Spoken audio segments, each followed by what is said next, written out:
Assalamualaikum Pak Regas dan teman-teman semua. Perkenalkan, saya Henry Kurniawan, mahasiswa jurusan akuntansi dari Universitas Dian Nusantara dengan NIM 121221009. Di sini saya ingin menjelaskan tentang analisis lingkungan internal dan eksternal.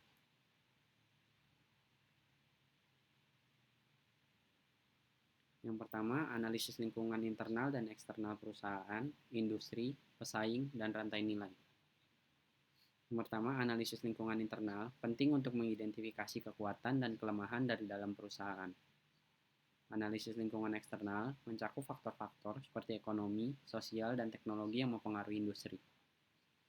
Selanjutnya, analisis lingkungan industri untuk memahami dinamika industri dan tren yang berlaku untuk menyusun strategi yang efektif. Selanjutnya, pesaing, identifikasi pesaing utama untuk dapat merumuskan strategi bersaing yang tepat. Pentingnya rantai nilai. Menganalisis setiap elemen dalam rantai nilai untuk meningkatkan efisiensi dan keunggulan bersaing. Yang terakhir ada perencanaan strategis, memahami konteks internal dan eksternal sangat penting dalam proses perencanaan strategis. Selanjutnya ada pengertian lingkungan eksternal dan internal untuk memahami faktor-faktor yang mempengaruhi kinerja perusahaan. Lingkungan eksternal, faktor-faktor yaitu faktor-faktor di luar perusahaan yang mempengaruhi operasional, seperti kondisi ekonomi dan politik. Selanjutnya faktor ekonomi, kondisi ekonomi global dan lokal yang sangat mempengaruhi daya beli dan permintaan produk. Selanjutnya faktor politik, regulasi, kebijakan pemerintah, dan stabilitas politik yang dapat mempengaruhi bisnis. Selanjutnya ada faktor sosial, perubahan dalam demografi dan tren sosial yang mempengaruhi preferensi konsumen. Selanjutnya ada faktor teknologi, kemajuan teknologi yang dapat menciptakan peluang dan tantangan baru bagi perusahaan. Dan selanjutnya lagi ada lingkungan internal, sumber daya dan kapabilitas perusahaan yang berkontribusi terhadap kinerja.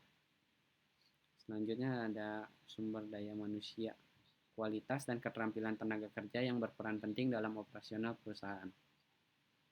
Selanjutnya ada proses bisnis, prosedur, dan sistem internal yang mempengaruhi efisiensi dan efektivitas operasional.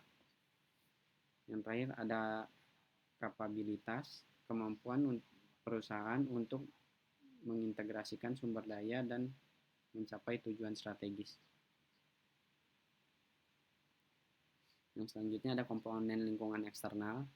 Yang pertama ada faktor ekonomi, mengacu pada inflasi, suku bunga, dan pertumbuhan ekonomi yang mempengaruhi daya beli konsumen. Yang selanjutnya ada faktor politik dan hukum, termasuk kebijakan pemerintah, regulasi yang ada, dan stabilitas politik yang berpengaruh terhadap bisnis.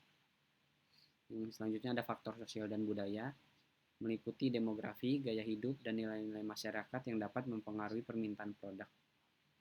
Yang selanjutnya ada faktor teknologi, inovasi teknologi yang terus berkembang dan dampaknya terhadap industri serta cara bisnis beroperasi.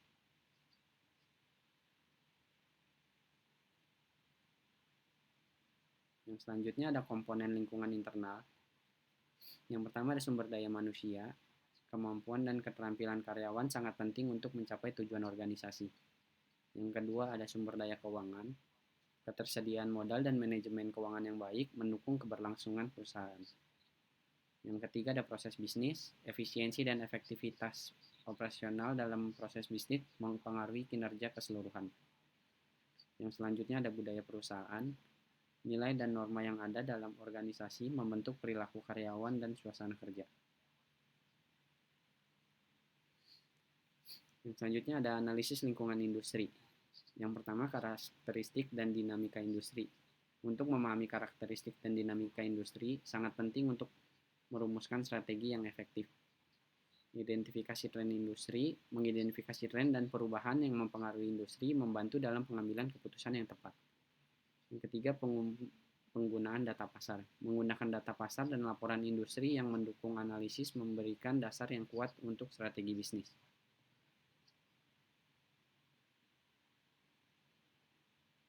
Yang selanjutnya ada model 5 kekuatan Porter. Yang pertama, ancaman pendatang baru, menilai tantangan yang dihadapi perusahaan baru dalam memasuki pasar. Selanjutnya ada kekuatan pemasok, menggambarkan pengaruh pemasok terhadap harga dan kualitas barang. Selanjutnya ada kekuatan pembeli, menganalisis bagaimana pembeli dapat mempengaruhi harga dan produk. Yang selanjutnya ada ancaman produk pengganti, menilai seberapa mudah bagi pelanggan beralih ke produk lain. Yang terakhir ada persaingan di dalam industri, menilai intensitas persaingan antara perusahaan yang sudah ada. Selanjutnya ada analisis pesaing utama di pasar. Analisis pesaing langsung, menilai pesaing yang menawarkan produk serupa dalam pasar yang sama. Yang kedua ada analisis pesaing tidak langsung, mengidentifikasi pesaing yang tidak langsung namun bisa mempengaruhi pangsa pasar. Selanjutnya ada kriteria penilaian, menggunakan kriteria seperti pangsa pasar dan strategi pemasaran untuk analisis. Selanjutnya ada pangsa pasar, menganalisis seberapa besar pangsa pasar yang dikuasai setiap pesaing. Selanjutnya ada strategi pemasaran, mempelajari strategi pemasaran yang diterapkan oleh pesaing untuk menarik konsumen. Selanjutnya ada keunggulan kompetitif, mengetahui keunggulan yang dimiliki pesaing yang dapat menjadi ancaman. Contoh pesaing lokal, menyertakan contoh pesaing lokal yang relevan dalam industri yang sama. Terus yang terakhir ada contoh pesaing internasional, mencakup contoh pesaing internasional yang beroperasi di pasar yang sama.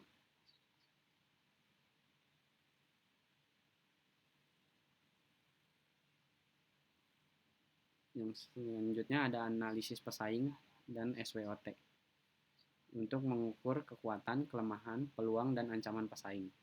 Yang pertama, kekuatan pesaing. Reputasi merek yang kuat. Pesaing memiliki pengakuan merek yang tinggi, yaitu meningkatkan kepercayaan pelanggan dan loyalitas.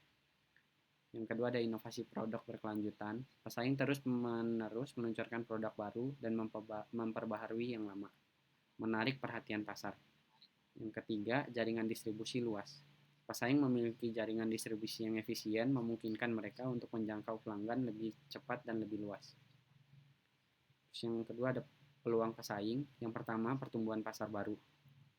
Memiliki pasar baru yang sedang berkembang dapat meningkatkan pangsa pasar pesaing. Yang kedua, tren konsumen yang berubah. Pesaing dapat memanfaatkan tren baru dalam preferensi konsumen untuk menawarkan produk inovatif. Yang ketiga, kemitraan strategis.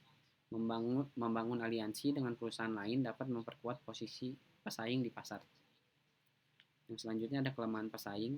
Yang pertama, ketergantungan pada pasar tertentu. Pesaing sangat bergantung pada segmen pasar tertentu, membuat mereka rentan terhadap perubahan. Yang kedua, biaya operasional tinggi. Struktur biaya yang tidak efisien dapat mempengaruhi margin keuntungan mereka. Yang ketiga, kurangnya diversifikasi produk. Pesaing tidak memiliki variasi produk yang cukup membatasi pilihan bagi konsumen.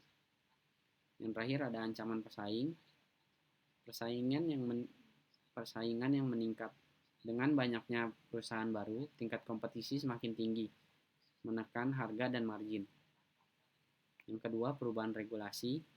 Kebijakan pemerintah yang baru dapat mempengaruhi operasional dan profitabilitas pesaing. Yang ketiga, kesenjangan teknologi.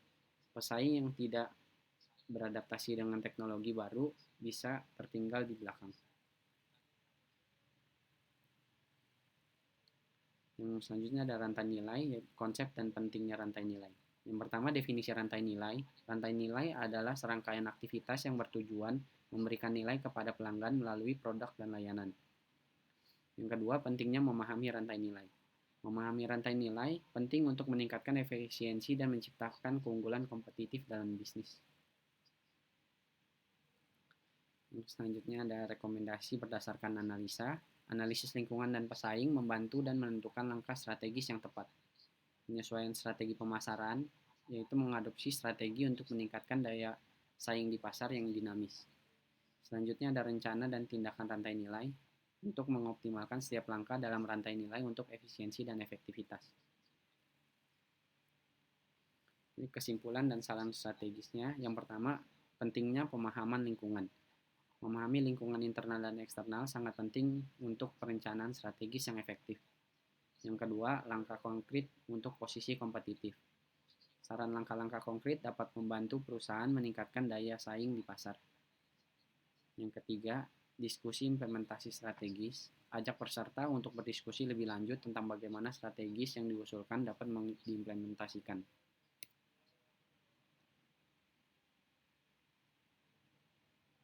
Sekian presentasi dari saya. Terima kasih.